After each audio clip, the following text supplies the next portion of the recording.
Assalamualaikum semuanya. Bagaimana kabar kalian? Semoga selalu diberi kesehatan dan dimudahkan rezekinya oleh Allah. Amin ya robbal alamin. Pada suatu hari, seorang wanita datang menghadap Baginda Raja dengan wajah penuh kesedihan. Suaranya bergetar ketika ia mengadukan nasibnya. Wanita itu mengaku menjadi korban seorang pria bernama Jahil. Pria tanpa kedua tangan, namun dengan kelicikan yang luar biasa. Baginda Raja terkejut mendengarkan cerita itu. Meski Jahil seorang penyandang disabilitas, ia dituduh telah memanipulasi, mengancam, bahkan melecehkan wanita-wanita lain dengan tipu daya dan kata-kata manis. Bingung dengan situasi ini, Baginda memanggil penasihat istana yang paling cerdik, yaitu Abu Nawas. Abu Nawas, kata Baginda Raja, persoalan ini sangat pelik. Jahil memanfaatkan kondisinya untuk mengelabui banyak orang. Apa pendapatmu?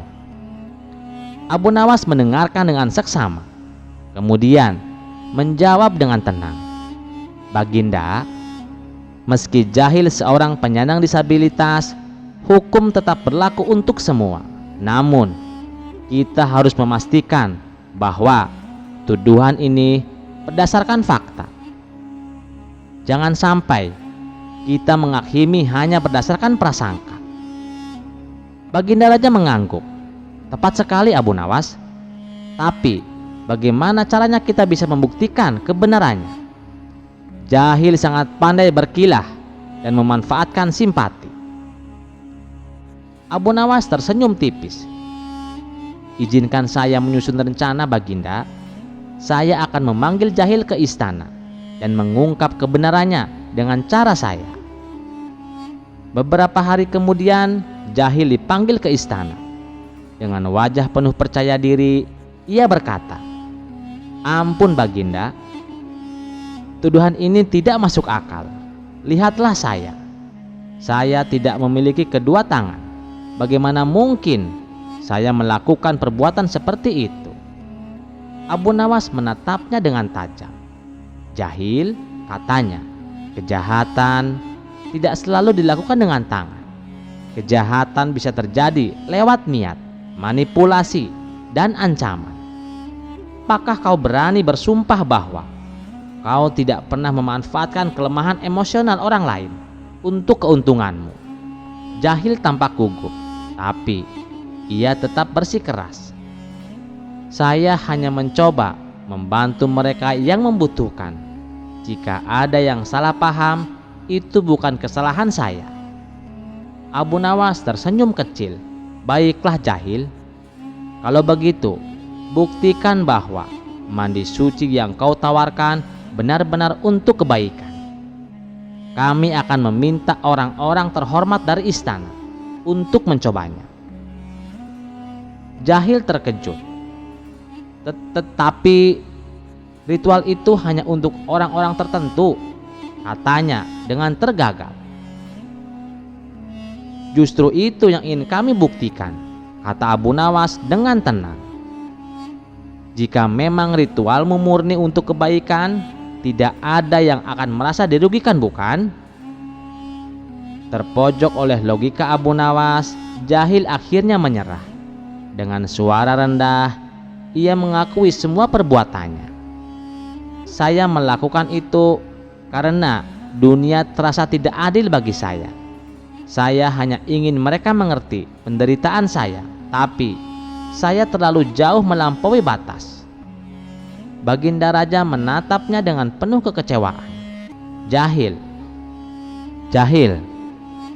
ketidakadilan yang kau rasakan tidak pernah menjadi alasan untuk merugikan orang lain. Hukum harus tetap ditegakkan." Abu Nawas menambahkan, "Namun Baginda, selain hukuman, Jahil juga memerlukan pembinaan agar ia menyadari kesalahannya dan tidak mengulanginya." Baginda setuju. Jahil pun dijatuhi hukuman sesuai perbuatannya, sekaligus diberi pembinaan agar ia berubah menjadi pribadi yang lebih baik. Kisah selanjutnya. Pada suatu hari, di sebuah pengajian besar yang dihadiri banyak orang, seorang pendakwah kondang yang terkenal dengan gaya bicara santainya berdiri di atas panggung. Hari itu, di tengah-tengah kerumunan, ada seorang penjual es teh yang ikut mendengarkan ceramah. Ketika ceramah berlangsung, beberapa jamaah melihat penjual es teh tersebut dan mulai berteriak, "Tuan Guru, beli semua es tehnya." Sang ulama menoleh dan dengan nada bercanda ia bertanya kepada si penjual, "Es teh kamu masih ada?" Penjual es teh itu menjawab dengan sopan, "Masih ada, Tuan Guru." Namun sang ulama dengan nada bercanda yang kasar membalas, "Kalau masih ada, ya sana jual giblig." Tawa riuh menggema dari jamaah, seakan candaan itu lucu. Tetapi di wajah penjual es teh tampak guratan kecewa dan malu. Di tengah-tengah suasana itu, tiba-tiba muncul seorang pria berjubah sederhana. Dialah Abu Nawas yang kebetulan sedang singgah di tempat tersebut. Melihat situasi itu, Abu Nawas mendekati panggung dan berkata dengan tenang, "Tuan, izinkan aku bertanya sesuatu." Sang ulama yang masih dalam suasana penuh tawa mengangguk sambil tersenyum. "Silahkan Abu Nawas." Abu Nawas lalu mendekati si penjual es teh, mengambil segelas es teh dan berkata dengan lantang, "Wahai sahabatku, tahukah kamu bahwa es teh ini sangat istimewa?" Penjual es teh itu tersenyum malu dan menjawab, "Tidak tahu, Tuan." Abu Nawas melanjutkan, "Es teh ini segar dan menyejukkan tenggorokan. Bahkan dalam ceramah pun banyak tenggorokan yang butuh kesejukan agar tak mengeluarkan kata-kata panas dan menyakitkan." Tawa jamaah mulai reda, suasana perlahan berubah hening. Abu Nawas kemudian menoleh ke sang ulama dan berkata, "Ilmu tanpa adab seperti minum es teh tanpa gula. Segarnya ada, tapi rasanya pahit." Sang ulama mulai menyadari arah pembicaraan Abu Nawas. Wajahnya berubah serius. Abu Nawas menatapnya dengan penuh kebijaksanaan dan berkata, "Setiap lidah yang berbicara adalah amanah, Tuan. Lidah yang baik bisa mengangkat derajat manusia, tetapi lidah yang salah bisa menjatuhkan kehormatan." Jamaah terdiam, menyadari makna yang dalam dari perkataan Abu Nawas. Dengan penuh keikhlasan, Abu Nawas memandang penjual es teh dan mendoakannya, "Semoga rezekimu lancar seperti air zam-zam yang mengalir tanpa henti, dan semoga setiap tetes keringatmu menjadi berkah yang tidak hanya membasahi dunia tapi juga akhirat."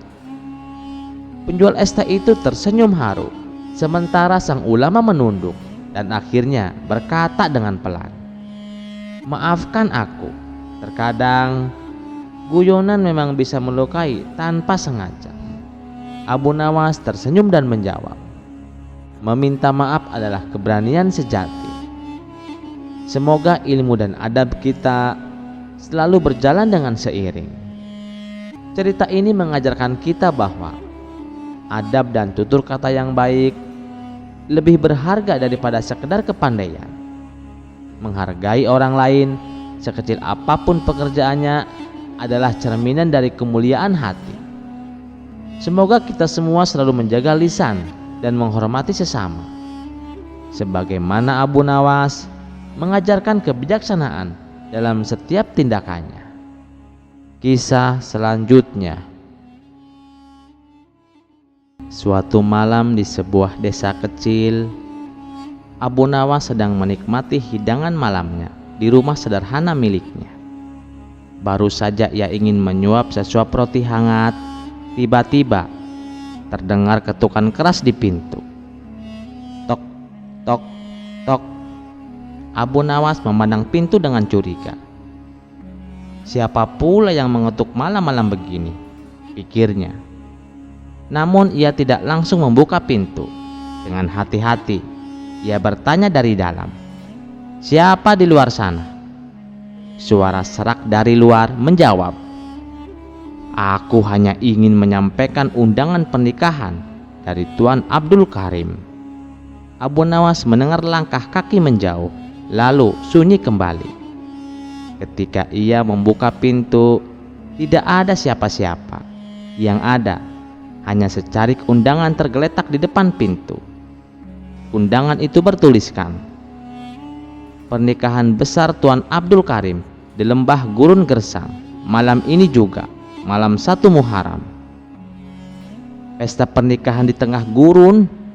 Wah, pasti hidangannya banyak, ujar Abu Nawas sambil mengusap perutnya yang mulai keroncongan. Karena Abu Nawas penasaran, Abu Nawas pun mengajak sahabatnya untuk datang ke pernikahan besar Tuan Abdul Karim. Mereka pun berangkat sebelum maghrib agar tidak kemalaman. Setibanya di Lembah Gurun Gersang, mereka disambut anak muda berwajah pucat yang mengaku tetangganya Tuan Abdul Karim. Ia mengantar Abu Nawas dan sahabatnya ke lokasi pernikahan. Suasana pesta tampak meriah tapi aneh. Cahaya obor berkelip-kelip seperti ingin padam, dan para tamu berpakaian serba hitam dengan wajah kaku. Namun hidangan di meja terlihat menggugah selera.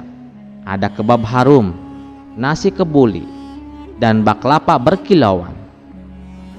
Tanpa pikir panjang, Abu Nawas langsung menyantap makanan itu dengan lahap. Sementara itu, sahabatnya duduk diam tanpa menyentuh apapun.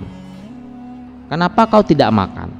Ini lezat sekali," tanya Abu Nawas sambil mulutnya penuh makanan. "Aku merasa ada yang tidak beres, Abu Nawas. Orang-orang ini tidak berkedip sama sekali," sahut sahabatnya ketakutan. Namun Abu Nawas malah semakin semangat makan. Setelah puas makan, Abu Nawas bersiap pulang. Ia pun menyelipkan beberapa potong baklava dan kebab ke sakunya. Pengantin pria yang tinggi menjulang dan pucat menyelaminya dengan tangan dingin seperti es. Dalam perjalanan pulang, Abu Nawas merasa waktu baru sekitar jam 9 malam. Namun ketika sampai di desa, azan subuh berkumandang. Ia pun bingung.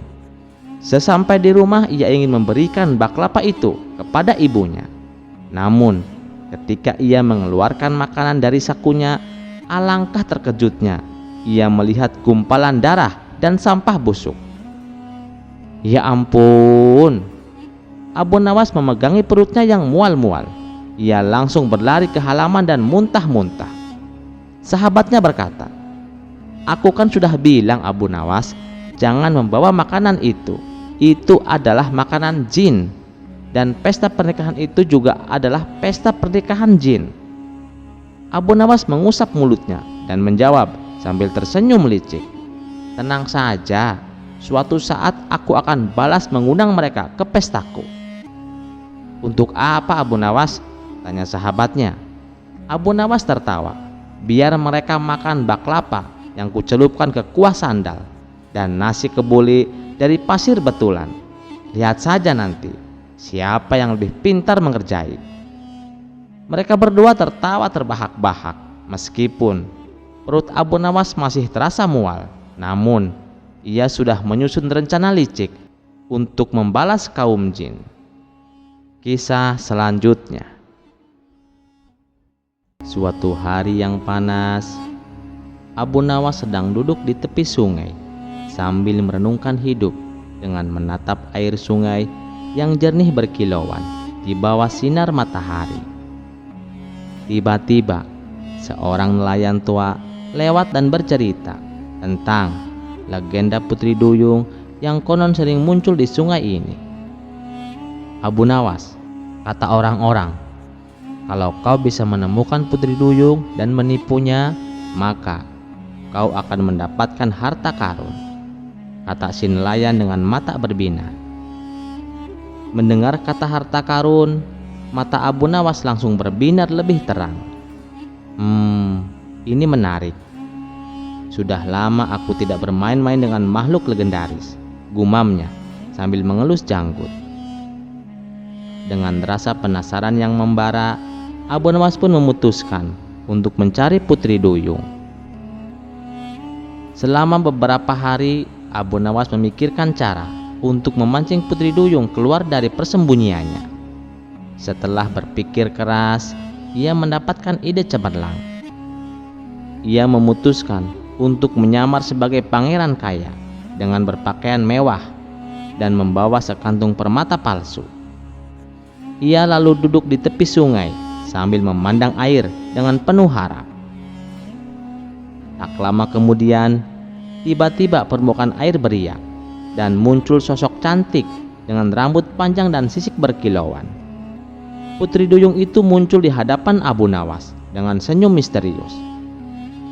"Wahai manusia tampan, siapa namamu?" tanya Putri Duyung dengan suara merdu. Abu Nawas tersenyum penuh percaya diri dan menjawab, "Namaku Pangeran Abu dari negeri 1000 emas. Aku datang kemari untuk mencari makhluk cantik seperti dirimu." Putri Duyung tersipu malu. Ekornya berkilauan, terkena sinar matahari. "Apa yang bisa aku bantu, Pangeran?" Lalu Abu Nawas membuka kantung yang berisi permata palsu. "Aku membawa permata ini untuk hadiah, tapi hanya untuk makhluk yang benar-benar ajaib dan bisa membuktikan bahwa ia adalah Putri Duyung asli." Putri Duyung mengerutkan dahi. Bagaimana caranya membuktikan itu? Abu Nawas tersenyum licik. "Mudah saja. Jika kau bisa menyanyikan lagu sambil berdiri di darat dengan ekormu, maka aku yakin kaulah Putri Duyung asli dan permata ini akan jadi milikmu." Putri Duyung berpikir sejenak. Ia ingin sekali mendapatkan permata itu, tapi masalahnya ia tidak bisa berdiri di darat karena ekornya akan membuatnya jatuh terjungkal. Namun karena tak ingin dianggap tidak ajaib, Putri Duyung pun menerima tantangan itu. "Baiklah, aku akan mencobanya," katanya penuh keyakinan. Dengan usaha keras, Putri Duyung melompat ke daratan. Begitu ekornya menyentuh tanah, ia langsung kehilangan keseimbangan. Brak! Ia jatuh tengkurap dengan mulut mencium tanah. Abu Nawas berusaha menahan tawa, tapi wajahnya memerah karena menahan geli. Putri Duyung bangkit dan mencoba lagi. Kali ini ia mencoba menyanyi sambil berdiri di ujung ekornya. Namun lagi-lagi ia jatuh dengan bunyi yang lebih keras. Duak! Melihat Putri Duyung yang terus gagal, Abu Nawas akhirnya tertawa terbahak-bahak. "Wahai Putri Duyung, bukannya kau makhluk ajaib, tapi malah seperti ikan asin yang ingin belajar joget." Putri Duyung merasa malu luar biasa. "Kau menipuku, Abu Nawas. Aku tidak bisa berdiri di darat dengan ekorku." Abu Nawas mengangguk sambil menyeringai. "Benar. Karena itu, jangan mudah percaya pada rayuan manusia. Tapi sebagai imbalan hiburan ini, aku akan memberikanmu satu nasihat. Jangan pernah menukar harga diri hanya demi permata palsu." Putri Duyung akhirnya tersadar dan menyelam kembali ke dalam sungai sambil membawa pelajaran berharga. Sementara itu, Abu Nawas pulang dengan perut sakit karena terlalu banyak ketawa. Kisah selanjutnya. Suatu hari, Abu Nawas memutuskan untuk pergi ke sebuah kota jauh untuk urusan yang tidak kalah penting dari sekedar mencari ilmu. Dengan langkah penuh semangat, ia berjalan menyusuri jalan setapak sambil bersendandung riang. Namun, perjalanan jauh itu membuat kakinya lelah dan tubuhnya letih. Ketika hari mulai beranjak siang, Abu Nawas memutuskan untuk beristirahat di bawah sebuah pohon besar di tengah hutan. Angin sepoi-sepoi membuat matanya semakin berat, hingga akhirnya ia tertidur pulas. Namun saat terbangun, suasana di sekelilingnya sudah berubah. Hari sudah gelap gulita dan suara-suara binatang malam mulai terdengar nyaring. Abu Nawas merasa bingung dan sedikit cemas. Wah, bagaimana ini? Hari sudah malam dan aku masih di tengah hutan, gumamnya. Ia pun berdiri dan mengamati sekelilingnya. Dari kejauhan tampak cahaya dari beberapa rumah yang menyala redup. Syukurlah ada kampung di dekat sini, ujarnya dengan lega. Dengan langkah hati-hati, Abu Nawas berjalan menuju kampung itu. Sesampainya di sana, ia mendapati kampung tersebut tampak sunyi, namun cukup terang oleh lampu minyak. Abu Nawas mengetuk pintu salah satu rumah. Seorang wanita membuka pintu dan tersenyum ramah. "Silahkan masuk, Tuan. Anda pasti lelah." "Terima kasih, Bu," kata Abu Nawas sambil tersenyum sopan. Setelah masuk, wanita itu menawarkan makanan dan minuman. Sambil makan, Abu Nawas pun bertanya, "Apa nama kampung ini, Bu?" Wanita itu menjawab sambil tersenyum samar, "Ini adalah kampung janda, Tuan. Semua wanita di sini adalah janda." Abu Nawas tersedak mendengar jawaban itu. "Oh, jadi kampung ini hanya dihuni oleh janda?" Wanita itu mengangguk. "Benar, Tuan. Dan ada satu peraturan di sini, Tuan. Setiap pria yang datang ke kampung ini harus menikahi salah satu dari kami sebelum ia diizinkan pergi." Abu Nawas terperanjat. Ia merasa seperti masuk ke dalam sebuah jebakan. Bagaimana bisa ia menikah hanya karena kebetulan bermalam di sini? Wah, gawat, pikir Abu Nawas. Aku harus mencari cara untuk keluar dari sini tanpa harus menikah. Abu Nawas pun berpikir keras semalaman. Keesokan paginya, para janda sudah berkumpul di depan rumah, menunggu Abu Nawas keluar. Mereka siap untuk memilih Abu Nawas sebagai suami. Dengan tenang, Abu Nawas keluar dan tersenyum lebar. "Wahai ibu-ibu sekalian, aku merasa sangat terhormat sudah diizinkan menginap semalam." Dalam hati Abu Nawas, hatinya deg-deg-ser melihat para janda yang sangat cantik-cantik sekali. Namun Abu Nawas sudah berjanji kepada istrinya, dia hanya akan menikah sekali seumur hidup dan akan setia kepada istrinya sampai mati. Salah seorang janda menyahut. Tuan Abu Nawas menyapa dengan ramah dan sangat lembut. "Tuan, Tuan bisa memilih salah satu dari kami para janda untuk dijadikan istri Tuan." Lalu Abu Nawas menjawab, "Ibu-ibu, sebelum aku menikahi salah satu dari kalian, aku harus menjalankan ritual khusus yang diwariskan oleh keluargaku." Para janda terheran-heran. "Ritual apa itu?" tanya salah satu dari mereka. Abu Nawas menjawab dengan serius, "Aku harus berlari keliling kampung 3 kali sambil meneriakkan doa khusus. Jika aku berhasil menyelesaikan ritual ini, barulah aku bisa menikah." Para janda merasa tidak ada yang aneh dengan permintaan itu dan mereka menyetujuinya. Abu Nawas pun mulai berlari. Sambil berlari, ia mengucapkan doa keras-keras. Namun sebenarnya ia mulai mempercepat langkahnya. 1 putaran selesai, ia semakin cepat. 2 putaran selesai, ia seperti angin. Dan saat memulai putaran ketiga, tiba-tiba Abu Nawas langsung lari ke arah hutan. "Wahai para ibu-ibu, tunggu aku di sini. Aku akan segera kembali," teriaknya sambil berlari kencang. Para janda sadar bahwa mereka telah dikelabui oleh Abu Nawas. Mereka hanya bisa saling pandang dengan wajah yang penuh kekesalan. Kisah selanjutnya dikisahkan Abu Nawas mempunyai tetangga seorang ateis. Meskipun demikian, Abu Nawas tetap menghormati tetangganya itu. Apabila Abu Nawas mendapatkan rizki yang berlebih, ia tak lupa membaginya kepada para tetangga, termasuk tetangganya yang ateis itu. Begitu pula dengan orang ateis tersebut. Apabila ia mendapatkan rizki yang banyak, ia juga membaginya kepada Abu Nawas. Keduanya hidup rukun dan saling menghormati, meskipun keyakinan mereka berbeda tentang Tuhan. Namun ada satu hal yang membuat tetangga ateis tidak suka dengan perilaku Abu Nawas. Setiap orang ateis ini berangkat kerja, Abu Nawas selalu berkata kepadanya, "Alhamdulillah," manakala dirinya melintas tepat di depan rumah Abu Nawas. Sebenarnya, ucapan tersebut bukanlah untuk mengolok-olok dirinya selaku ateis, karena Abu Nawas selalu mengatakan alhamdulillah kepada siapapun yang lewat di depan rumahnya.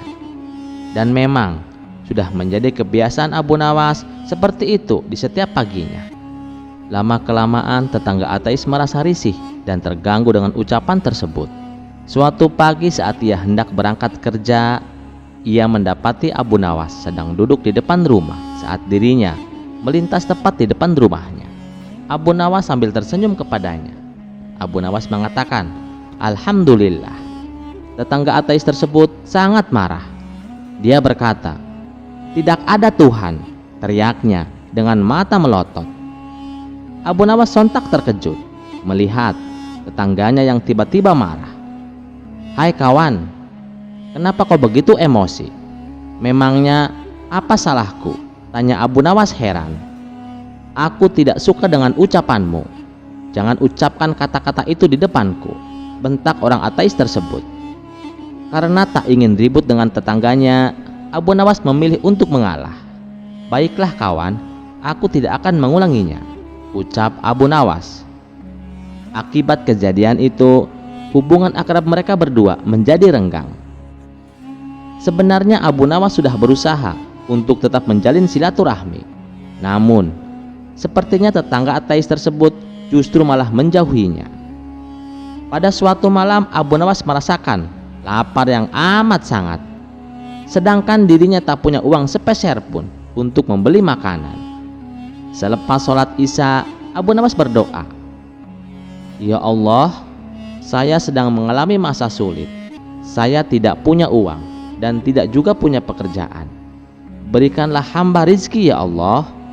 Malam ini saya sangat lapar.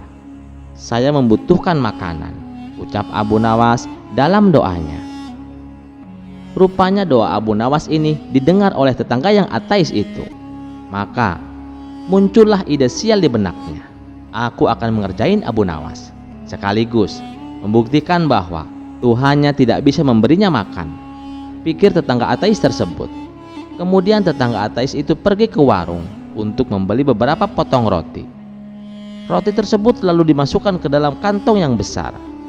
Tak lupa juga ia menyelipkan kertas di dalamnya, di mana kertas itu terdapat tulisan yang berbunyi, "Ini bukan dari Tuhanmu, ini dari tetanggamu yang ateis." Sepulangnya dari warung, ia meletakkan kantong besar tersebut tepat di depan pintu rumah Abu Nawas. Tetangga ateis itu lalu mengetuk pintunya dan langsung bersembunyi di balik semak-semak. Ia penasaran, ingin tahu apa reaksi Abu Nawas ketika menerima hadiah darinya. Sementara Abu Nawas yang sedang khusyuk berdoa segera menghentikan doanya karena ia mendengar pintu rumahnya diketuk. Saat Abu Nawas membuka pintu, ia terkejut melihat ada kantong besar di depannya. Karena penasaran, ia segera membuka kantong tersebut. Setelah dibuka, ternyata isinya beberapa roti yang lezat. Abu Nawas langsung bersujud sebagai tanda rasa syukurnya. "Alhamdulillah ya Allah," ucap Abu Nawas setengah teriak. Namun tiba-tiba ia dikagetkan oleh secari kertas yang berada di antara tumpukan roti itu. Begitu ia mengambil dan membacanya, ternyata kertas itu bertuliskan, "Ini bukan dari Tuhanmu, ini dari tetanggamu yang ateis."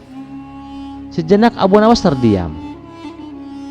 Dia pasti sedang mengawasiku dari suatu tempat. Dia mencoba menggoda keyakinanku, pikir Abu Nawas. Dengan suara lantang, Abu Nawas berteriak, "Terima kasih ya Allah, Engkau telah mengirimku makanan melalui setan. Dan setan pula yang membayar semua makanan ini." Tetangga ateis tersebut tentu saja menjadi kecewa. Ia tak menyangka disebut setan oleh Abu Nawas. "Dasar kurang ajar, bukannya berterima kasih padaku, tapi justru berterima kasih kepada Tuhannya. Malah aku disebutnya sebagai setan," gerutuknya dalam hati. Kisah selanjutnya. Suatu hari Abu Nawas memutuskan untuk berkunjung ke sebuah desa yang terkenal akan kecantikan para jandanya. Maka ketika Abu Nawas tiba di desa itu, para janda langsung berkumpul, berbisik-bisik dan melirik Abu Nawas penuh harapan. "Aku harus menikahi Abu Nawas," kata janda Ratna sambil memutar-mutar kerudungnya. "Tidak bisa, hanya aku yang pantas untuknya," kata janda Surti dengan penuh semangat. "Aduh, kalau aku dapat Abu Nawas, hidupku pasti beruntung," seru janda Maryam sambil menepuk-nepuk pipinya. Dalam sekejap suasana desa menjadi heboh. Mereka semua berusaha memikat Abu Nawas. Ada yang membawa hidangan lezat, ada yang menyanyi merdu, bahkan ada yang mencoba meramal garis tangannya. Abu Nawas hanya tersenyum dan geleng-geleng kepala, bingung dengan semua perhatian itu. Karena persaingan semakin panas, para janda memutuskan untuk mengadakan rapat desa. Mereka sepakat bahwa Abu Nawas harus memilih salah satu dari mereka. Abu Nawas pun diundang sebagai tamu kehormatan. "Abu Nawas," kata janda Ratna, "pilihlah aku pandai memasak." "Aku lebih baik Abu Nawas," kata janda Surti, "dan aku rajin dan sabar." Janda Maryam tak mau kalah. "Kalau aku Abu Nawas, aku bisa bercerita dan membuatmu tertawa sepanjang hari." Abu Nawas berpikir keras. Ia menatap semua janda yang penuh harap. Jika ia memilih satu, yang lainnya pasti kecewa.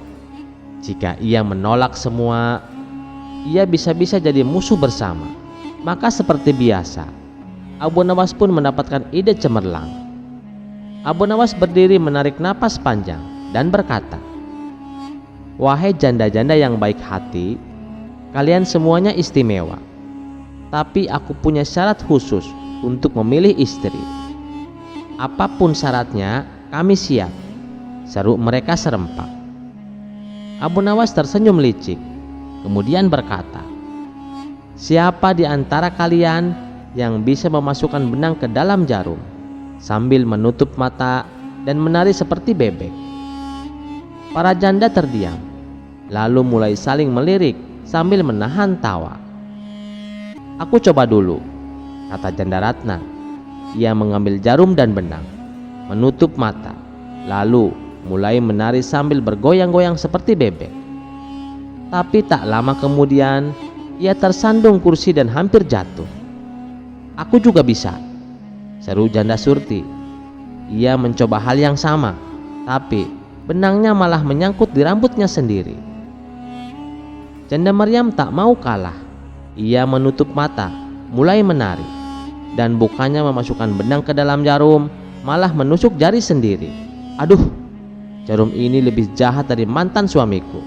Semua orang tertawa terpingkal-pingkal, termasuk Abu Nawas. Setelah tawa reda, Abu Nawas berkata sambil mengusap air mata, "Wah, kalian semuanya memang hebat. Tapi sepertinya lebih baik aku jadi teman kalian saja. Lagi pula, kalau jadi suami kalian, aku pasti harus belajar menari bebek setiap hari." Para janda akhirnya tertawa dan setuju. Mereka senang karena walaupun tidak mendapatkan Abu Nawas sebagai suami, setidaknya mereka mendapatkan tawa dan kenangan yang sangat lucu. Sejak itu Abu Nawas menjadi sahabat baik mereka dan selalu disambut hangat setiap kali Abu Nawas berkunjung. Kisah selanjutnya. Pada suatu malam penduduk desa dikejutkan oleh kabar bahwa arwah seorang lelaki bernama Husein gentayangan. Husein adalah teman Abu Nawas yang terkenal suka berhutang di mana-mana dan meninggal sebelum sempat melunasi utang-utang itu. Beberapa orang mengaku melihat arwah Husein berkeliaran sambil menangis di kuburannya. "Aku belum bayar utang," suara arwahnya mengereng-ngereng di malam hari. Penduduk desa ketakutan. Mereka tak berani keluar rumah setelah matahari terbenam. Bahkan ada yang mulai berpikir untuk pindah desa. Mendengar hal ini, Abu Nawas hanya tersenyum tipis. Kalau arwah gentayangan karena hutang, berarti kita harus menyelesaikan masalah utangnya, kata Abu Nawas dengan tenang. Namun diam-diam ia merasa penasaran. Malam itu, dengan membawa lentera, Abu Nawas pergi ke kuburan tempat arwah Husein sering muncul. Di sana, samar-samar ia melihat bayangan putih melayang di bawah pohon besar. Abu Nawas pura-pura ketakutan, namun mendekat perlahan. Ia kemudian berteriak, "Husein, kalau kau benar-benar arwah Husein, jawab pertanyaanku. Siapa yang kau utangi paling banyak?" Arwah itu terdiam sejenak, lalu menjawab dengan suara lirih, "Banyak sekali." Abu Nawas berpikir cepat, lalu berkata dengan serius, "Baiklah, tapi kau harus tahu, hutang-hutang itu sekarang sudah diambil oleh Baginda Raja. Kau tidak perlu bingung lagi." Arwah itu tampak terkejut. "Apa? Baginda Raja? Kenapa dia mau membayar utang-utangku?" "Karena beliau ingin semua arwah gentayangan tenang dan tidak mengganggu rakyatnya," jawab Abu Nawas sambil menahan tawa. Arwah Husein terlihat senang, tetapi tiba-tiba Abu Nawas mendekat dan berkata dengan suara tegas, "Tapi ada syaratnya. Kau harus menandatangani surat perjanjian dulu. Arwah pun harus punya bukti tertulis." Arwah itu bingung. Bagaimana caranya arwah menulis tanda tangan? Abu Nawas mendesah sambil menggeleng-geleng. "Nah, itu berarti kau bukan arwah sungguhan. Kau pasti seorang yang menyamar jadi arwah." Mendengar itu, arwah langsung kabur terbirit-birit dan kain putihnya tersangkut di pohon.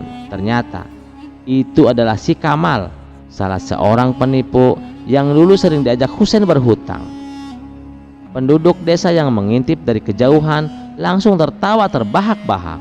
Mereka berbondong-bondong menghampiri Abu Nawas dan berterima kasih. Sekarang kita tahu bahwa tidak semua yang menyeramkan itu nyata. Kadang hanya perlu sedikit kecerdikan untuk membongkar kebenarannya, kata Abu Nawas sambil tertawa terbahak-bahak. Kisah selanjutnya. Di sebuah desa terpencil, tinggallah seorang ulama besar yang sangat disegani karena ilmunya. Ulama itu sangat dikenal akan kecerdasannya, terutama tentang agama dan moralitas. Saat ulama itu hendak memasuki sebuah masjid, tak sengaja sang ulama mendengar beberapa muridnya sedang membicarakan Abu Nawas.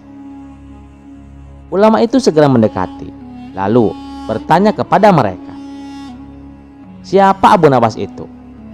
Salah satu muridnya menjawab, "Maaf Tuan Guru, Abu Nawas adalah orang yang paling cerdas di kota Baghdad. Kecerdasannya tak tertandingi. Sampai-sampai Baginda Raja pun kapok ketika berdebat dengan Abu Nawas." Ulama itu tak terima mendengar ada orang yang paling cerdas daripada ulama itu. Seketika ulama itu menyuruh beberapa muridnya untuk mengundang Abu Nawas ke masjid. Tujuan ulama itu mengundang Abu Nawas semata-mata hanya ingin berdebat untuk membuktikan siapa yang paling cerdas. Kabar tentang debat panas ini tersebar di kota Baghdad. Masyarakat dan para murid ulama itu telah berkumpul di masjid untuk menyaksikan debat panas ini. Setelah Abu Nawas tiba, ulama itu mempersilahkan Abu Nawas untuk duduk di kursi panas yang sudah disiapkan. Ulama itu memulai pembicaraan. "Abu Nawas, aku dengar kamu orang yang paling cerdas di kota Baghdad. Aku mengundangmu ke sini untuk berdebat. Maaf Tuan Ulama, hamba hanyalah orang bodoh yang tidak tahu apa-apa," sahut Abu Nawas dengan nada merendah. Ulama itu melanjutkan, "Tapi aku dengar dari orang-orang bahwa Baginda Raja selalu kalah jika berdebat denganmu. Aku penasaran dengan kecerdasanmu, tapi jika kau tidak mau berdebat denganku, maka aku akan umumkan di depan raja bahwa Abu Nawas sebenarnya adalah orang yang paling bodoh di kota Baghdad." Mendengar perkataan ulama itu, Abu Nawas terdiam sambil berbicara dalam hati, "Jangankan kamu, Baginda Raja pun aku buat kapok." Sambil tersenyum, Abu Nawas berkata, "Baiklah Tuan, jika Tuan memaksa saya untuk berdebat, saya terima tantangan Tuan. Apa yang ingin Tuan tanyakan kepada saya?" Sang ulama mengerutkan keningnya dan menatap langsung ke arah Abu Nawas. "Menurutmu, siapakah yang lebih jahat daripada setan?" tanyanya. Abu Nawas mengangguk perlahan, menunjukkan bahwa ia memahami betul betapa mendalamnya pertanyaan itu. Semua orang di masjid itu terdiam, menunggu dengan penuh antusias apa jawaban Abu Nawas. "Ya Tuan," Abu Nawas memulai dengan suara tenang, "setan memang makhluk yang dilaknat dan bertugas menggoda manusia untuk melakukan kejahatan. Namun, jika Tuan menanyakan siapa yang lebih jahat daripada setan, maka izinkan saya menjawab. Manusia itu sendiri bisa menjadi lebih jahat daripada setan." Mendengar jawaban itu, ulama tersebut tampak terkejut dan sedikit penasaran. "Apa maksudmu Abu Nawas? Bagaimana mungkin? Manusia adalah ciptaan Allah yang paling mulia. Kenapa bisa lebih jahat dari setan yang terkutuk?" Abu Nawas tersenyum tipis dan mulai menjelaskan, "Setan memang selalu menggoda manusia. Ia menanamkan keinginan-keinginan jahat di hati manusia. Tetapi setan hanya bisa membisikkan. Manusia memiliki kehendak, bebas untuk memilih antara mengikuti godaan setan atau tetap berada di jalan kebenaran." Kemudian dengan penuh keyakinan Abu Nawas melanjutkan, "Namun ada manusia yang telah menerima godaan. Mereka justru melakukan kejahatan dengan kesadaran penuh. Bahkan mereka menjadi terbiasa melakukan keburukan. Mereka tidak lagi memerlukan godaan setan karena kejahatan sudah tumbuh dalam hati mereka sendiri. Mereka melakukan perbuatan buruk dengan kesadaran yang utuh, tanpa penyesalan atau rasa takut kepada Allah." Ulama itu terdiam mendengar penjelasan Abu Nawas yang sederhana tapi mendalam maknanya. Namun, ia belum sepenuhnya puas. "Apakah ada contoh yang lebih jelas Abu Nawas, agar kita semua bisa memahaminya lebih baik?" Abu Nawas berpikir sejenak, lalu berkata, "Baik Tuan, izinkan saya memberikan sebuah contoh. Bayangkanlah seorang pencuri. Pada awalnya, mungkin ia mencuri karena dorongan setan. Tetapi setelah ia mencuri beberapa kali, ia menjadi terbiasa dan akhirnya tak lagi peduli. Ia akan mencuri lagi dan lagi. Bahkan ia akan mulai merugikan orang tanpa ada rasa bersalah. Ia tak hanya berhenti pada mencuri, tetapi ia mungkin mulai melakukan kejahatan yang lebih besar demi keuntungannya sendiri." Orang-orang di masjid itu mulai mengangguk, memahami maksud Abu Nawas. Sang ulama pun berpikir keras, mengakui kebenaran dalam kata-kata Abu Nawas. "Tapi bagaimana kita tahu," tanya ulama itu lagi, "bahwa mereka benar-benar lebih jahat daripada setan?" Abu Nawas menjawab dengan mantap, "Tuan, setan pada akhirnya hanya memiliki satu tujuan, untuk membuat manusia berdosa. Namun, manusia yang telah dikuasai oleh keburukan di hatinya bisa saja merugikan orang lain, bahkan banyak orang, demi kepentingannya sendiri tanpa peduli apakah perbuatannya benar atau salah. Bahkan, mereka bisa berbohong, menipu, mencuri, atau bahkan membunuh hanya untuk memuaskan keinginan mereka sendiri. Setan hanya membisikkan keburukan, tetapi manusia yang jahat bisa berbuat lebih dari itu. Mereka bisa memaafkan keburukan itu untuk tujuan pribadi yang lebih besar, untuk keserakahan atau kekuasaan. Ini yang membuat mereka lebih jahat daripada setan itu sendiri." Ulama itu terdiam sejenak, lalu ia tersenyum, merasa puas dan kagum dengan penjelasan Abu Nawas. Ia pun mengakui akan kecerdasan Abu Nawas. Ulama itu lalu berkata, "Abu Nawas, kamu benar-benar cerdas. Raja dibuat kapok oleh kecerdasanmu." Ulama itu kemudian melanjutkan, "Engkau benar Abu Nawas," katanya.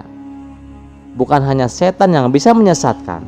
Hati manusia yang kotor ketika tidak lagi takut kepada Allah dan tidak lagi merasa malu bisa menjadi jauh lebih jahat dari setan."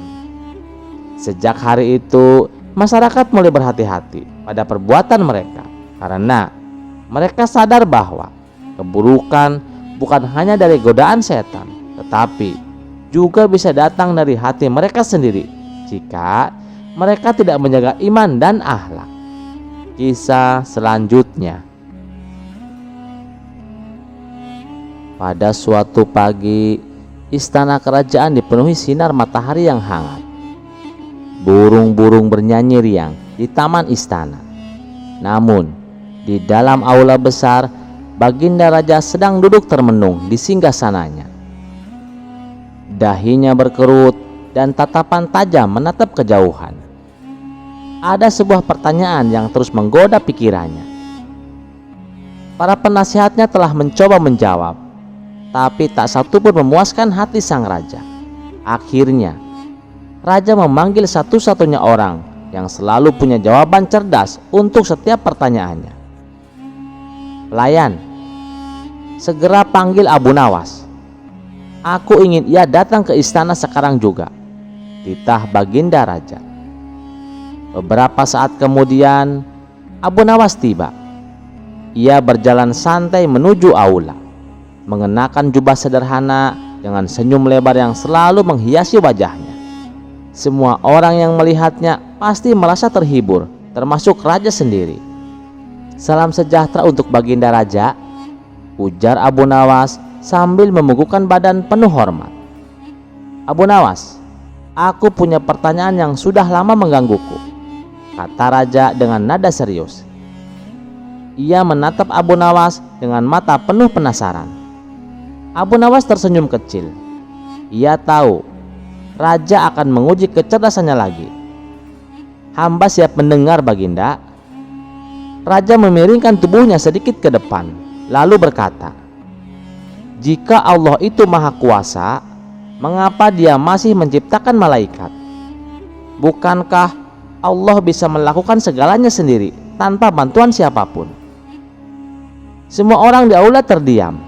Pertanyaan itu terdengar berat, dan mereka menunggu dengan tegang untuk mendengar jawaban Abu Nawas. Abu Nawas tidak langsung menjawab. Ia tersenyum, mengusap janggutnya, lalu berkata, "Baginda, hamba akan menjawab pertanyaan itu. Tapi hamba punya satu permintaan kecil." Raja mengangkat alis. "Permintaan apa itu, Abu Nawas? Bolehkah hamba menggunakan Baginda sebagai contoh dalam jawaban hamba?" tanya Abu Nawas sambil tersenyum lebar. Raja tertawa kecil. "Baiklah, kau boleh melibatkan aku. Jelaskanlah, aku ingin mendengar jawabanmu." Abu Nawas memandang sekeliling aula dan menunjuk seorang pelayan yang berdiri tak jauh dari singgasana. Pelayan itu tampak gugup karena tiba-tiba menjadi pusat perhatian. "Baginda," kata Abu Nawas, "bukankah Baginda bisa memerintahkan pelayan itu untuk mengambil segelas air untuk Baginda?" "Tentu saja bisa," jawab raja sambil tersenyum. "Itu adalah hal yang sangat mudah bagiku." "Tapi Baginda," lanjut Abu Nawas, "bukankah Baginda juga bisa mengambil segelas air itu sendiri tanpa bantuan pelayan?" Raja terdiam sejenak. Ia mengangguk pelan, lalu tertawa kecil. "Ya, benar Abu Nawas. Aku bisa melakukannya sendiri. Tapi mengapa aku harus repot-repot jika ada pelayan yang bisa melakukannya untukku?" Abu Nawas tersenyum lebih lebar. Ia melihat langsung ke mata raja dan berkata dengan suara tenang, "Nah, itulah jawabannya Baginda. Allah memang maha kuasa dan bisa melakukan segalanya tanpa bantuan siapapun. Tapi Dia juga maha pengasih dan maha bijaksana. Dia menciptakan malaikat bukan karena Dia membutuhkan mereka, tapi karena Dia ingin memberikan peran kepada makhluk lain dalam kehendaknya. Ini adalah bentuk kasih sayangnya." Semua orang di aula terdiam, mencerna kata-kata Abu Nawas. Raja menatapnya dengan wajah kagum. "Jadi," lanjut Abu Nawas, "seperti halnya Baginda yang memberi tugas kepada pelayan meski Baginda bisa melakukannya sendiri. Allah pun memberikan malaikat tugas-tugas tertentu. Dengan begitu, kehendaknya tetap berjalan sekaligus menunjukkan kebesaran dan keindahan ciptaannya." Raja terdiam sejenak, lalu tertawa terbahak-bahak. "Abu Nawas, kau selalu membuatku terpesona. Jawabanmu sederhana, tapi penuh makna. Kau memang tak ada tandingannya." Semua orang di aula ikut tertawa, merasa lega dan terhibur. Raja pun lalu berkata, "Aku semakin kagum denganmu Abu Nawas. Kau tak hanya cerdas, tapi juga mampu menjelaskan hal yang rumit dengan cara yang indah." Sejak hari itu, raja semakin percaya pada kecerdasan Abu Nawas. Kisah ini pun menyebar ke seluruh negeri, menjadi cerita tentang kecerdasan yang tak hanya menghibur, tapi juga penuh hikmah. Kisah selanjutnya. Awal kisah, suatu hari Abu Nawas memutuskan untuk menemui seorang ulama besar yang terkenal sangat bijak dan taat beribadah. Ulama ini dikenal sangat dihormati oleh banyak orang di kota itu karena ilmu dan ketaatannya kepada Allah yang luar biasa. Abu Nawas berpikir, jika ada orang yang tahu siapa yang paling dicintai oleh Allah, tentu saja dia. Setibanya di rumah sang ulama, Abu Nawas dengan senyum nakal berkata, "Assalamualaikum wahai guru yang bijak." "Waalaikumsalam Abu Nawas," sahut sang guru. "Ada keperluan apa engkau datang kemari Abu Nawas?" tanya sang ulama. Abu Nawas pun menjawab, "Maaf Tuan Guru, aku datang ke sini untuk menanyakan satu hal yang sangat penting. Siapakah yang paling dicintai oleh Allah?" Ulama itu mengangkat wajahnya dan tersenyum lembut. "Abu Nawas, pertanyaanmu memang mulia sekali. Orang yang paling dicintai Allah adalah mereka yang taat, yang beribadah dengan penuh kesungguhan, yang menjauhi segala dosa dan selalu mengikuti ajarannya." Abu Nawas mengangguk, tapi di dalam hatinya ia merasa masih ada sesuatu yang belum terjawab. "Oh begitu ya. Lalu orang yang sering berbuat salah, yang bahkan kadang lupa beribadah, apakah mereka tidak dicintai Allah?" tanya balik Abu Nawas. Sang ulama tersenyum lebar mendengar pertanyaan yang cukup mengejutkan itu. Sang ulama melanjutkan, "Tentu saja Abu Nawas, mereka yang selalu berusaha mendekatkan kepada Allah dengan taubat, dengan kesadaran akan dosa-dosanya, dan berusaha untuk memperbaiki diri, pasti akan mendapatkan kasih sayangnya. Allah Maha Pengampun dan Maha Penyayang." Abu Nawas memandang sang ulama dengan mata yang penuh rasa ingin tahu. Jadi Apakah itu artinya orang yang taat beribadah tidak lebih dicintai Allah daripada mereka yang bertaubat? Ulama itu terdiam sejenak. Tentu saja taubat adalah pintu yang sangat besar untuk mendapatkan kasih sayang Allah. Tidak ada yang lebih besar bagi Allah selain hambanya yang kembali dengan tulus, yang menyadari kehilafannya dan berusaha berubah menjadi lebih baik. Abu Nawas tersenyum tipis. Jadi kalau begitu, orang yang paling dicintai Allah itu adalah mereka yang tidak hanya taat, tetapi juga yang sadar akan kelemahan dan kesalahannya, yang terus berusaha meski pernah jatuh, sahut Abu Nawas. Ulama itu mengangguk. Betul Abu Nawas, setiap orang meskipun pernah jatuh selalu ada kesempatan untuk kembali dan mendekat kepada Allah. Allah sangat mencintai hambanya yang selalu kembali kepadanya dengan hati yang tulus, sahut sang ulama. Setelah mendapatkan jawaban yang memuaskan dari sang ulama, Abu Nawas dengan penuh renungan pulang dari rumah sang ulama. Ia merenungkan kata-kata ulama tersebut, menyadari bahwa bukan hanya orang yang taat yang dicintai Allah, tetapi juga mereka yang berusaha dengan sepenuh hati untuk memperbaiki diri, bahkan jika mereka pernah tersesat. Kisah selanjutnya. Dikisahkan ada 3 orang pemuda miskin yang ingin merubah hidupnya menjadi orang sukses tanpa harus bekerja ataupun berusaha.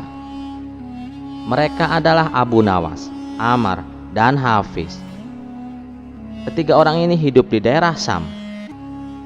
Suatu hari mereka bertiga terlibat pembicaraan yang serius. Mereka sedang membicarakan tentang sosok Nabi Khidir. Konon, Nabi Khidir hanya bisa ditemui oleh orang-orang tertentu seperti para waliullah. Namun bagi orang-orang awam tentu sangatlah sulit. Adapun kebiasaan Nabi Khidir, setiap datang musim haji, beliau menunaikan sholat Jumat di Masjidil Haram. Tapi bila hari Jumatnya bertepatan dengan hari wukuf, dan pada hari itu hari wukuf kebetulan jatuh pada hari Jumat, bila bisa bertemu dengan Nabi Khidir, kita bisa meminta didoakan apa saja. Kita bisa kaya tanpa harus bekerja keras, kata Abu Nawas. Tapi kan untuk bisa bertemu dengan beliau sangatlah sulit, sambung Amar. Jangan khawatir, bukankah musim haji tahun ini wukufnya jatuh pada hari Jumat? Yang saya dengar, di hari tersebut Nabi Khidir sholat Jumatnya di Masjidil Haram. Kita cari beliau di sana, usul Abu Nawas. Tapi bagaimana caranya Abu Nawas? Kita kan tidak tahu mana yang Nabi Khidir dan mana yang bukan, tanya Hafiz. Oh, gampang. Ciri-ciri Nabi Khidir, salah satu ibu jarinya lunak tak bertulang, jawabnya. Berarti kita harus menyalami ribuan manusia yang ada di Masjidil Haram, tanya Abu Nawas. Itulah yang sulit, keluh orang yang bernama Amar. Tapi kan tidak ada salahnya kalau kita coba, ujar Hafiz. Mereka pun sepakat untuk menemui Nabi Khidir di Masjidil Haram. Maka pada keesokan harinya berangkatlah mereka menuju tanah suci Makkah. Mereka pergi dengan bekal seadanya. Perjalanan yang mereka tempuh alangkah sulitnya. Telah 2 minggu lamanya mereka berjalan kaki, menempuh padang pasir yang luas dan gersang. Tapi belum juga sampai ke tempat yang dituju, berbagai macam rintangan telah mereka hadapi. Bukan hanya sekedar kekurangan air dan makanan, tapi juga bahaya yang mengancam jiwanya. Kadangkala mereka harus menghadapi orang-orang jahat. Kalaulah tidak dengan tekad yang kuat, tentu mereka sudah mengurungkan niatnya. Terkadang timbul juga rasa takut dan putus asa. Tetapi bila ingat Nabi Khidir, bangkitlah semangatnya. Akhirnya semua rintangan tersebut dihadapinya dengan sabar dan tabah. Segala penderitaan dalam perjalanan dianggap sebagai cobaan. Mereka begitu semangat untuk bertemu dengan Nabi Khidir. Sementara itu, keadaan mereka bertiga semakin lemah. Kakinya bengkak-bengkak karena dibakar oleh panasnya padang pasir yang gersang. Apabila siang hari, mereka dibakar oleh panasnya matahari, dan bila malam hari, hawa dingin mencekam di sekujur tubuhnya. Semua itu dihadapinya dengan tabah. Ketika hampir tiba di kota Makkah, mereka menjumpai pemandangan yang menyedihkan. Waktu itu, daerah yang dilewatinya sedang dilanda wabah kolera yang luar biasa. Banyak warga yang tertular dan akhirnya meninggal. Tetapi untunglah mereka bertiga selalu dalam keadaan sehat. Dan pada keesokan harinya, sampailah mereka ke tempat tujuan, yaitu kota Makkah Al-Mukarramah. Betapa bahagianya mereka bertiga. Tanpa terasa, berlinanglah air matanya. Segala penderitaan mereka selama dalam perjalanan terasa hilang musnah seketika. Tidak ada perasaan lain kecuali kegembiraan. Dan pada waktu itu, kota Makkah sangat ramai. Ratusan ribu umat Islam berkumpul di sana, sedang menunaikan ibadah haji. Singkat cerita, tibalah waktu yang ditunggu-tunggu. Saat azan sholat Jumat berkumandang, mereka segera memasuki Masjidil Haram. Mereka lalu mengamati pintu mana yang paling banyak dilewati orang. Akhirnya, mereka pun menyusun sebuah rencana. Ketiga orang ini membagi tugas berjaga-jaga di depan pintu masing-masing. Mereka mengambil posisi sholat Jumat tepat di samping pintu keluar. Ketika sholat Jumat telah selesai, mereka segera menuju pintu keluar. Tiap orang berdiri di depan pintu yang telah ditentukan. Kemudian dihadangnya semua orang yang lewat untuk dijabat tangannya. Tidak ada seorang pun yang dibiarkan lolos. Semua orang diajaknya bersalaman, diraba pangkal ibu jarinya. Barangkali orang yang diajak salaman adalah sosok Nabi Khidir. Setelah sekian lama, mereka belum juga menemukan. Entah sudah berapa ribu orang yang mereka ajak salaman. Mereka pun hampir putus asa. Ketika suasana masjid mulai sepi dengan jamaah, tiba-tiba Abu Nawas berteriak, "Nabi Khidir! Ini dia Nabi Khidir!" teriak Abu Nawas sambil terus memegangi lelaki yang sudah tua. Mendengar teriakan Abu Nawas, Ammar dan Hafiz langsung berlari menghampirinya. "Tuan Nabi Khidir bukan?" tanya Abu Nawas. "Ada apa ini? Lepaskan aku," balas lelaki tua tersebut. "Maaf kami tuan, kami tidak akan melepaskan tuan sebelum tuan mengatakan siapa nama tuan," ujar Abu Nawas sambil terus memegangi tangannya dengan erat. "Baiklah, aku memang Nabi Khidir." "Lalu apa keperluanmu?" tanya Nabi Khidir. "Alhamdulillah, alangkah bahagianya kami semua. Begini wahai Nabiullah." Belum sempat Abu Nawas meneruskan kata-katanya, Nabi Khidir langsung memotongnya. "Aku sudah tahu maksudmu. Aku diutus oleh Allah memang untuk menemui kalian," tutur Nabi Khidir. "Kalian telah bersusah payah mencariku sampai ke sini. Sekarang katakan apa yang kalian inginkan," tanya Nabi Khidir. "Saya ingin menjadi saudagar kaya," kata Ammar dengan penuh semangat. "Saya ingin menjadi raja yang berkuasa," sambung Hafiz tak mau kalah. "Kalau kamu Abu Nawas, apa yang kau inginkan?" tanya Nabi Khidir. "Kalau saya hanya ingin menjadi orang alim," jawab Abu Nawas agak malu-malu. Mendengar permintaan Abu Nawas, Nabi Khidir pun tersenyum kepadanya. "Baiklah, apa yang kalian inginkan akan kusampaikan kepada Allah. Aku akan berdoa untuk kalian supaya keinginan kalian terwujud. Tapi ingat, ketika kalian sudah menjadi sesuai dengan keinginan kalian, kalian tidak boleh sombong dan kikir. Ingatlah selalu akan asal usulmu. Tetaplah berbuat baik," kata Nabi Khidir berpesan. "Insya Allah kami akan menaati semua ucapanmu wahai Nabiullah," jawab mereka. "Lalu kemana kami harus pergi?" tanya Abu Nawas kepada Nabi Khidir. "Kau Ammar, pergilah ke arah timur, sedangkan kau Hafiz, pergilah ke arah barat, dan kau Abu Nawas, pulanglah ke kampung halamanmu." Selesai menyampaikan pesan tersebut, Nabi Khidir segera berlalu. Tapi baru saja berjalan beberapa langkah, tiba-tiba beliau hilang begitu saja. Kisah selanjutnya. Suatu hari, Abu Nawas sedang duduk di depan rumahnya, menikmati udara pagi yang segar. Beberapa orang sahabatnya mendekat, dan salah satu dari mereka bertanya, "Wahai Abu Nawas, apa yang sedang engkau renungkan pagi ini?" Abu Nawas tersenyum penuh makna. "Aku sedang memikirkan betapa besar nikmat Allah yang diberikan kepada kita, bahkan dari sesuatu yang terlihat sepele seperti napas." Salah seorang sahabatnya yang dikenal suka menggoda menjawab, "Napas? Nikmat apanya Abu Nawas? Itu kan hal biasa.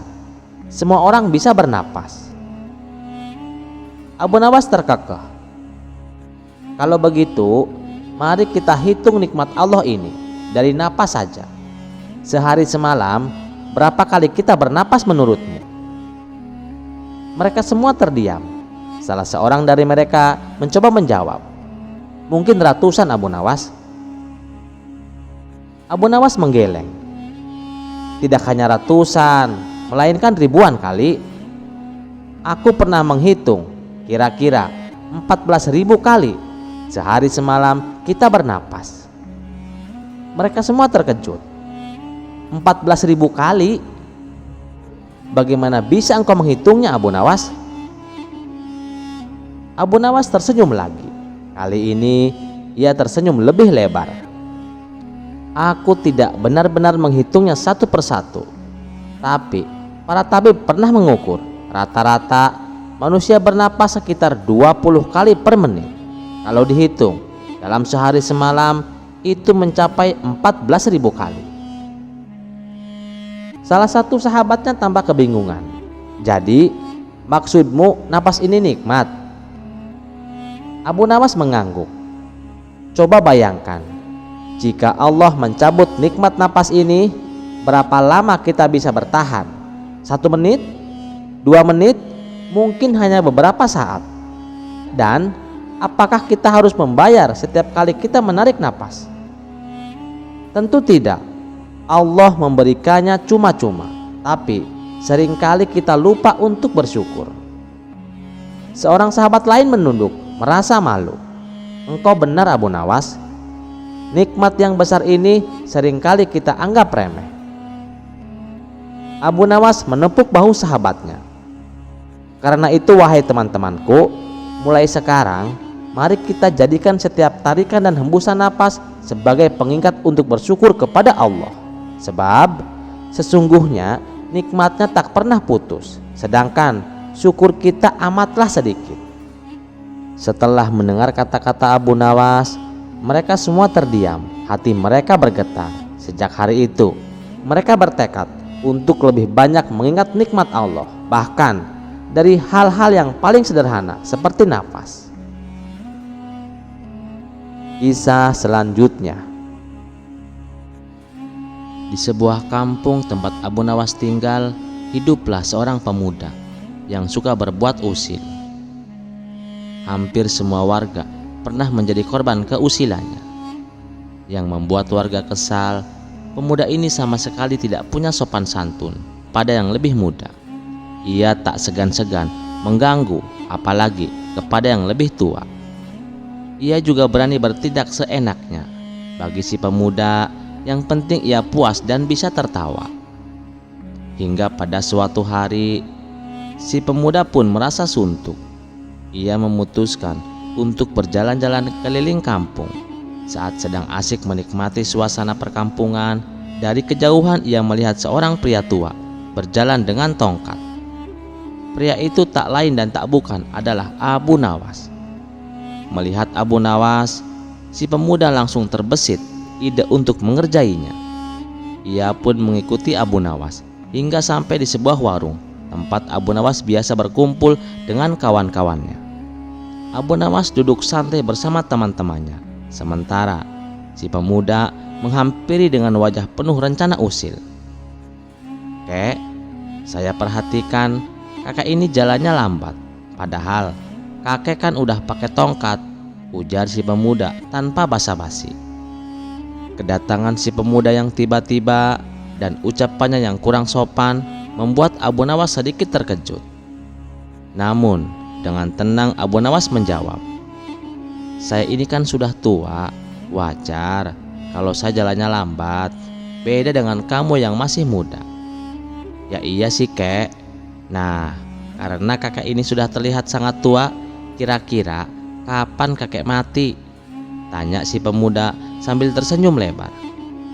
Ucapan itu membuat orang-orang di warung tersentak, termasuk Abu Nawas. Tapi dengan tenang Abu Nawas bertanya, "Maaf anak muda, bisa kamu jelaskan maksud pertanyaanmu tadi?" Si pemuda pun menjawab sambil tertawa, "Begini kek, kalau kakek mati, nanti saya mau titip surat buat ayah saya. Ayah saya itu sudah mati beberapa tahun yang lalu kek." Mendengar ucapan itu, Abu Nawas pun merasa kesal. Namun ia tahu jika ia marah, si pemuda justru akan merasa puas karena berhasil mengerjainya. Dengan senyum penuh makna, Abu Nawas pun menjawab, "Terima kasih atas kepercayaanmu anak muda. Tapi mohon maaf, saya tidak bisa memenuhi permintaanmu." "Loh, kenapa kek? Apakah kakek keberatan?" "Tenang saja kek, suratnya nanti saya selipkan di kain kafan kakek kok," balas si pemuda masih mencoba meledek. "Bukan itu masalahnya anak muda," jawab Abu Nawas dengan tenang. "Kalau nanti saya mati, saya tidak tahu arah jalan menuju neraka jahanam. Tapi jangan khawatir, saya punya solusi. Lebih baik kamu pergi ke Mesir. Surat untuk ayahmu bisa dititipkan ke Fir'aun. Dia pasti tahu alamatnya." Spontan ucapan Abu Nawas membuat semua orang di warung tertawa terbahak-bahak. Mereka tidak bisa menahan gelak tawa hingga perut mereka terasa sakit. Sementara itu, wajah pemuda mendadak pucat dan menahan malu tanpa berkata apa-apa lagi. Pemuda itu langsung pergi meninggalkan warung dengan langkah yang gontai. Kisah selanjutnya. Suatu hari, Abu Nawas sedang berjalan-jalan di pasar. Ia menikmati suasana hiruk-pikuk di sana, sampai langkahnya terhenti oleh seorang saudagar kaya yang terkenal serakah. Saudagar itu menghampiri Abu Nawas sambil tersenyum sinis. "Hai Abu Nawas," sapanya. "Aku dengar kau punya banyak akal untuk mendapatkan uang. Apakah kau punya trik baru untuk membuatku lebih kaya lagi?" tanyanya dengan nada meremehkan. Abu Nawas hanya tersenyum kecil. "Oh, tentu saja Tuan Saudagar," jawabnya. "Aku bahkan bisa menjual sebuah bangunan yang sangat besar, mewah, dan tak ternilai harganya kepada Anda. Bangunan ini akan membuat Anda dihormati semua orang." Mata saudagar itu langsung berbinar. "Bangunan seperti itu di mana letaknya? Cepat tunjukkan padaku, dan aku akan membelinya berapapun harganya." Abu Nawas mengangguk sambil tersenyum. "Ikut denganku sekarang juga ke pusat kota. Anda akan melihatnya sendiri." Tanpa pikir panjang, saudagar itu mengikuti Abu Nawas ke tengah kota. Sesampainya di sana, mereka berdiri di depan sebuah masjid besar yang megah.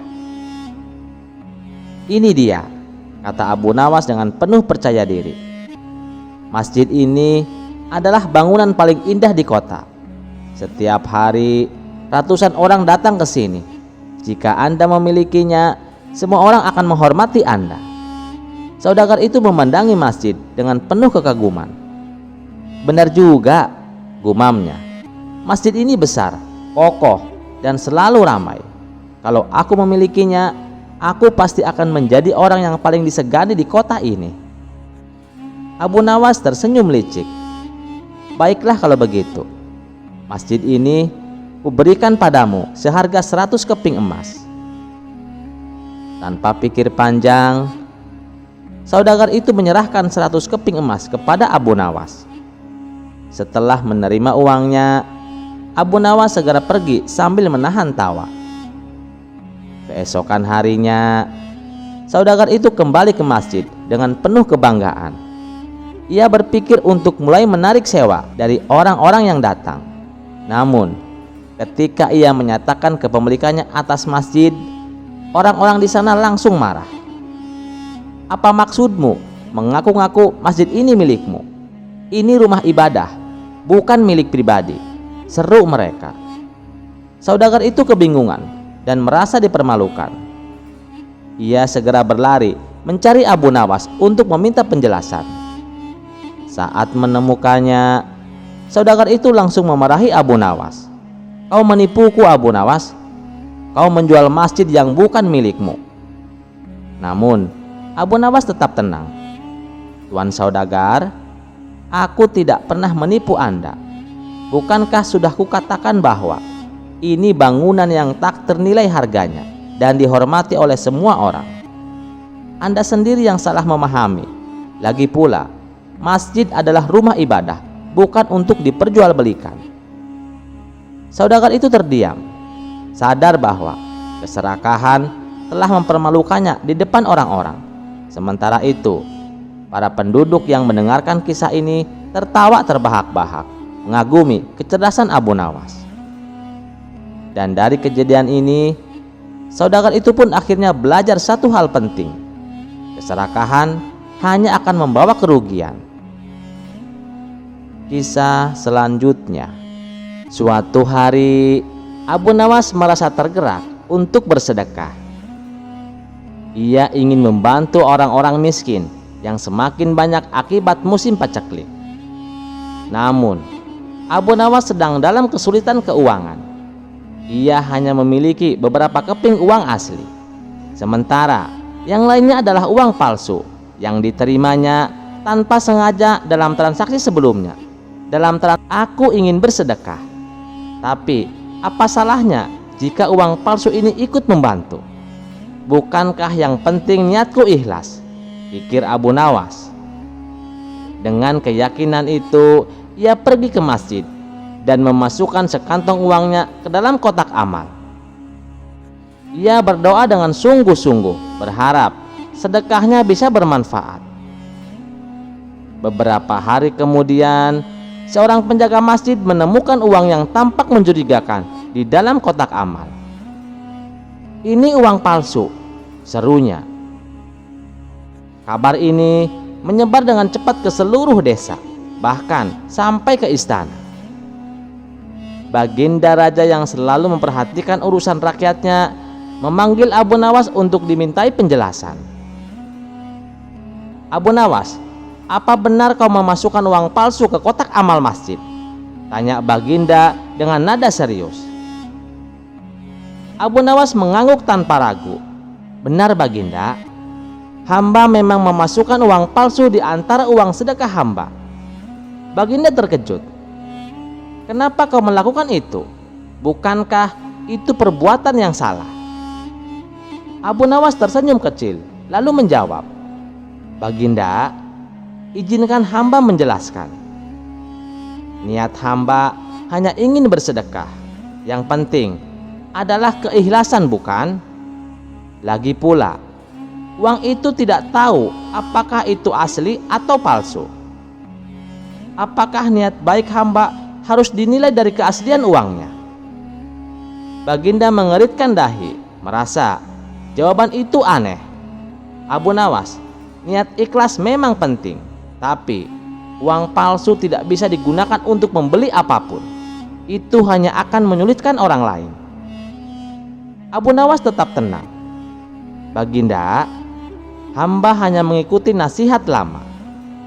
Jika bersedekah, jangan sampai tangan kiri tahu apa yang dilakukan tangan kanan.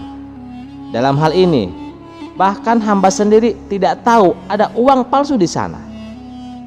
Para hadirin yang menyaksikan perdebatan mulai tertawa kecil, kagum dengan kecerdikan Abu Nawas. Baginda raja meski awalnya serius, akhirnya tertawa juga. "Abu Nawas, kau memang selalu punya cara untuk membela diri, tapi kali ini kau salah. Bersedekah harus dengan sesuatu yang bisa benar-benar bermanfaat. Lain kali, pastikan hanya uang asli yang kau sedekahkan. Abu Nawas mengangguk sambil tersenyum. Hamba mengerti Baginda. Hamba akan pastikan tangan kanan dan kiri hamba sepakat lain waktu. Saat Abu Nawas meninggalkan istana, ia merenung. Setidaknya aku telah belajar bahwa niat baik harus disertai tindakan yang benar. Tapi aku juga berhasil membuat semua orang tertawa hari ini. Itu juga sedekah, bukan? Kisah itu menjadikan pelajaran bagi semua orang. Keikhlasan memang penting, tapi keikhlasan tanpa tindakan yang benar bisa menimbulkan masalah. Sejak saat itu, Abu Nawas memastikan hanya uang asli yang ada di kantongnya setiap kali ia bersedekah. Sekian dulu perjumpaan kita kali ini. Sampai jumpa di kisah selanjutnya. Terima kasih yang sudah setia menonton channel ini. Wassalamualaikum warahmatullahi wabarakatuh.